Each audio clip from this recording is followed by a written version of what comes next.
So I have like phone notes, melody idea, I don't know. And then I'll just like hum something. It's just Yep. I have like thousands probably at this point.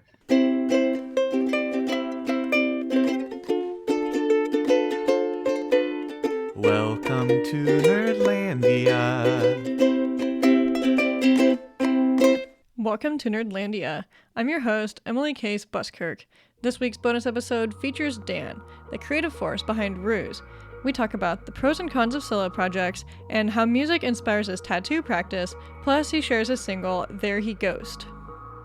Thanks so much for joining tonight. I'm so excited to learn more about your music. Yeah, thank you so much for having me. Okay, so the first thing I noticed about your project is the sheet ghost motif. Can you start off by explaining what that symbol means to you? I think I just love the classic corniness of it. I don't really know like if it goes beyond that much, but yeah, just like the concept of the song, just having like this like idea in your head that you can't get out. It's kind of like a ghost haunting. Yeah. And yeah, so it kind of like just ties in with the music, the lyrics, just having like being haunted by an idea, the side of yourself that comes out creatively. It's kind of like a part of you that you don't always know. It just kind of like happens. Yeah, no, that makes sense. like the shadow self. So the photo shoot then, that was just kind of like inspired by the song then, or how did that come about? So yeah, I had like the song and all the imagery, like the ghost sheet was going to be a part of like, I had like this music video idea in my head. I don't know if we'll actually film it ever, but it involved the sheet ghost. And so my wife does, she's a photographer on the side, but she does like these fun, like 90-minute social shoots where we like pick a theme and pick a location. Then you have 90 minutes to do like a photo shoot. So she was kind enough to let me do a headshots theme based on like my music. So we picked themes from my lyrics and then locations that could be inspired by the lyrics. And that was what came out of the 90-minute shoot. I love that. And it just looked like you had so much fun skating around in your little like ghost costume and the parking garages. Yeah, So. Yeah, it was a lot of fun. It's there. I didn't cut eye holes, so it was kind of like it was dangerous. I couldn't see what I was doing. It was a lot of guessing. You made it an extreme sport. Yeah, I was like, holler if I'm going to hit something. I can't see. So, and then I would just skate and put my arms out, and it turned out okay. So yeah, no, I didn't even realize that because you have like the sunglasses. So I just like assumed that you were at least able to like sort of see, but I guess not. Yeah, no, we just went quick. We're like, I don't know, grab a sheet, sunglasses, skateboard, let's go. Like, yeah. I know this isn't like your first musical project. So I guess, yeah, like what's your background like and what made you go with like this current, aesthetic and stylistic direction? Musically, I've been doing like music really since high school is kind of when I started taking it seriously. I found a group of people who were actually willing to like commit to like one project, and like we actually had a band finally. And after that band broke up, I was like, you know what, I want to be like more of a front man in this next project. So that band started like right after high school. That band was called the Paper Melody, just like a couple friends, and did that band for like several years. It broke up in like 2012, and then I like did the adult thing and like went back to school and like tried to grow up a little and figure out what I wanted to do career wise and stuff. Yeah. And then, music was always kind of like there. It was like something I always did for fun. And yeah, just kind of a lot of random stuff. And then was just like, I'm going to do a solo project. I've never done a solo project. Like, let's see what happens. So just kind of like a lot of collaborating with other people and never like doing one by myself. And I just wanted to see like what it was like. So yeah, that's kind of like where Rüze came about. It was just like, around the same time, I like just moved out for the first time completely by myself, started this music project by myself, taking ownership of that like selfness and like learning a lot about myself and writing music. There He Goes, one of the first songs I started writing around that time.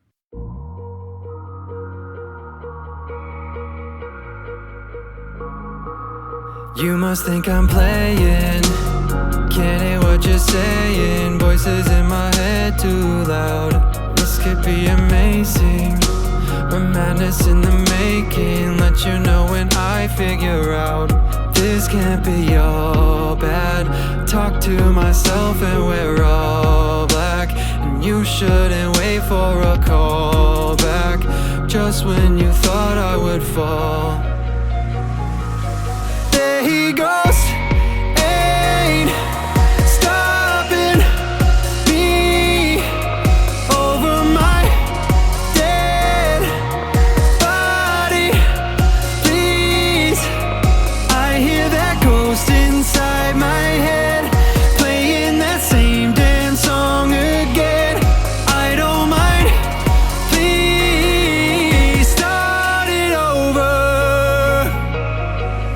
you, I'm not playing.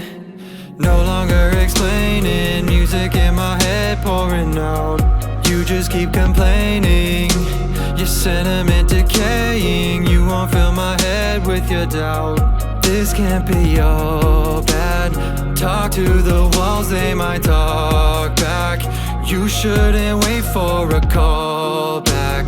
Just when you thought I would fall. There he goes. Ain't stopping me over my dead body. Please, I hear that ghost inside my head, playing that same damn song again. I don't mind. Please start it over. Ain't stopping me. Miss all my over my dead body. And it's all mine. Ain't stopping me. And it's all mine over my dead body. Man, I can't fucking sleep. There's a ghost inside of me tryna come undone, dun, dun, dun, dun. Man, I can't fucking sleep. There's a ghost inside of me tryna come undone, dun, dun, dun, dun.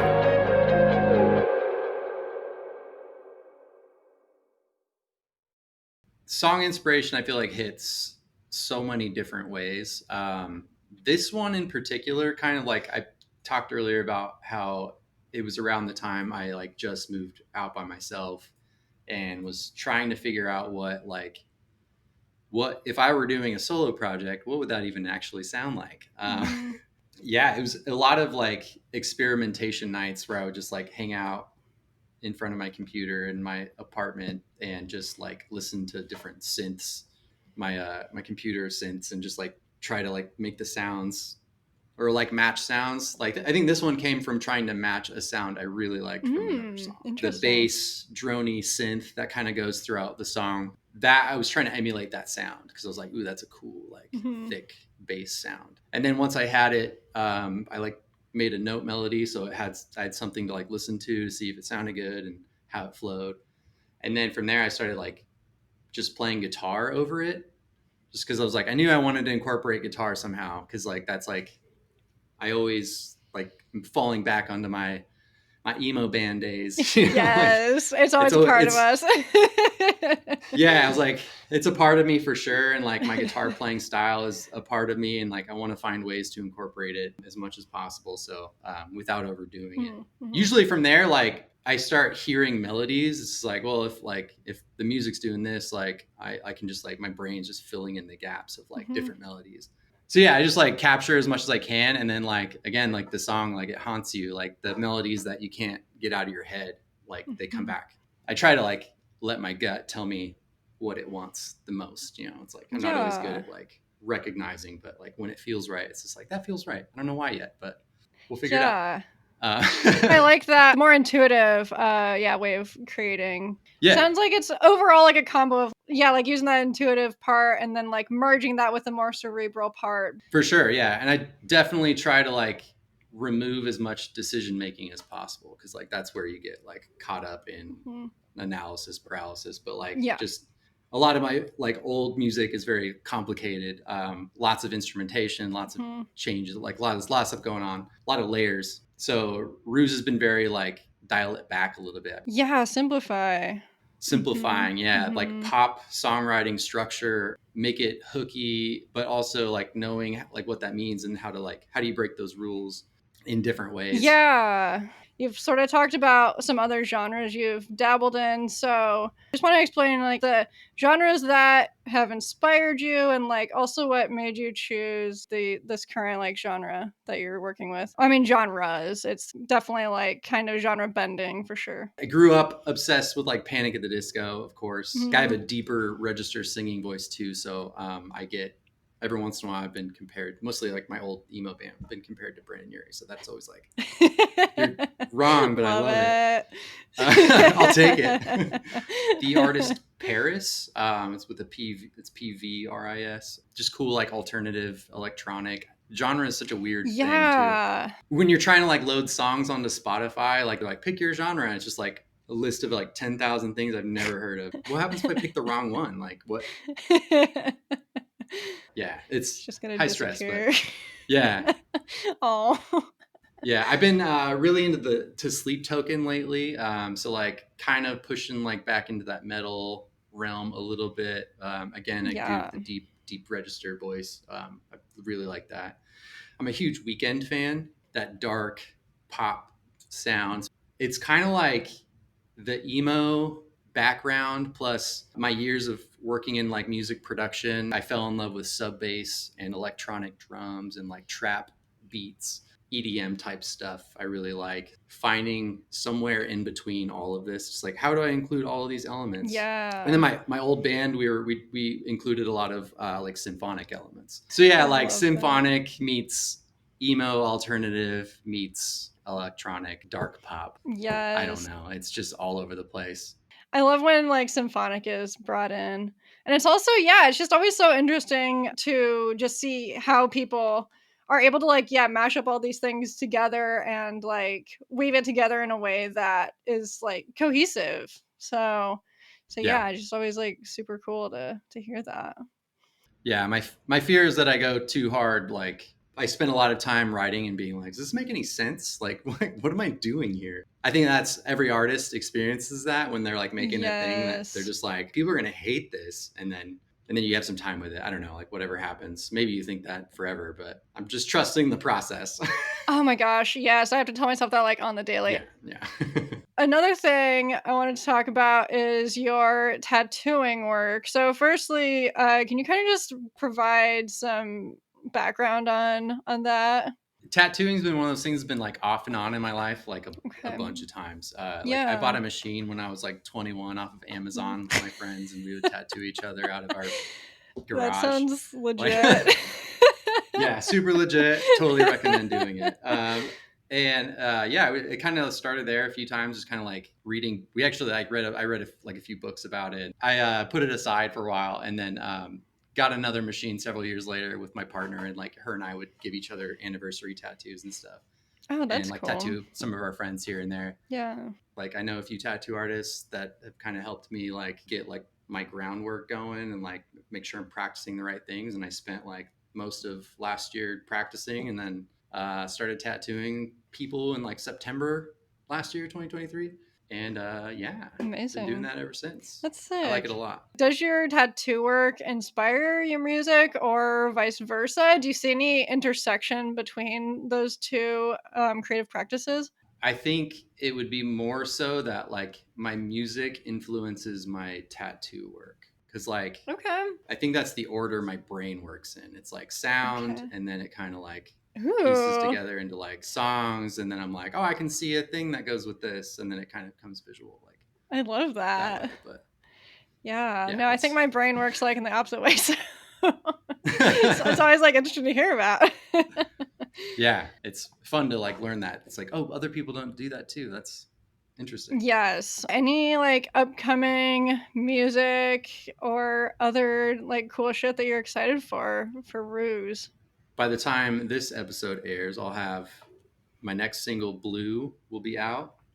Spoiler, it's the song I wrote and used to propose to my wife. Oh my gosh. So it's just kind of about like our falling in love experience a little bit. So yeah, that's gonna be a fun one. I feel like it's probably the biggest deviation musically that I have so far, at least. It's more of like it's the only major key song I've written in like like 15 years or something like that. Yes.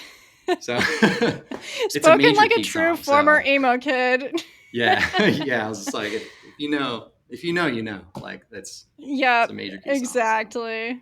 So that's a big deal. But yeah, no, that's awesome. I can't wait to hear that. And anything else you wanted to share? A book I love is it's called Steal Like an Artist. I don't know if you've ever heard of it. Yes, Austin Kleon. Yes. Yeah, I mean all the books in his series, like all of them are great. There's like, show your work and keep going.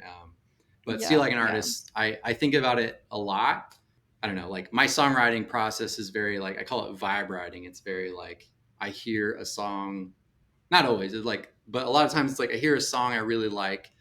I'm like, why do I like this? It's got a beat that feels like this, and the melody is like up here doing this, whatever. It's like you kind of break down the elements of like why you like something and like kind of reverse analyze and then steal from it. Take as much as you can. By the end, like if you heard the songs I've used as reference to steal these songs from, you'd be like, what? They become so different. It's like, it doesn't even matter. The book's such a good like reminder to artists of like, it's okay. You can like borrow ideas and then figure out how to make them your own along the way. Like, that's a good one in general. Oh my gosh, yeah. I'm so glad you brought that in, because I think that for whatever reason in our society, we have the idea that it's like your brain alone is going to produce this thought. Our brains are creative by being in the world and being inspired by all these different things. And I mean, I'm sure for you, even as a musician, like there are things that like aren't even music related that you're inspired by. All the time. Well, thank you so much for talking with me. It was amazing to get to meet you and learn more about your music, and I'm super excited to listen to Blue. Yeah, thanks so much, Emily. It was great meeting you and chatting with you. Thanks for having me on my first podcast experience. There he goes. The chorus of There He Goes is just so catchy and fun. I've found myself singing along to it the past couple days. I also got to listen to the new single Blue. It's moody and sweet and soulful, and for me, hearing some of the backstory provided a lot of insight into what makes the song unique. Give it a listen and see what you think. That's all I have for this time. Check back next week for the season 1 finale featuring Mana Games. Nerdlandia is hosted, produced, and edited by Emily Case Buskirk. Theme song and ending credit music by Keith West. Cover art by Alan Stubbings. A lot of glockenspiel for sure. You gotta have those bells. But Oh yes. No, I know what the glockenspiel is. Yeah. I got the band geek cred there. I totally have that on one of my tracks. On my other track, Closer, too. I definitely was like, I gotta bring the Glock in for sure. Hell yes.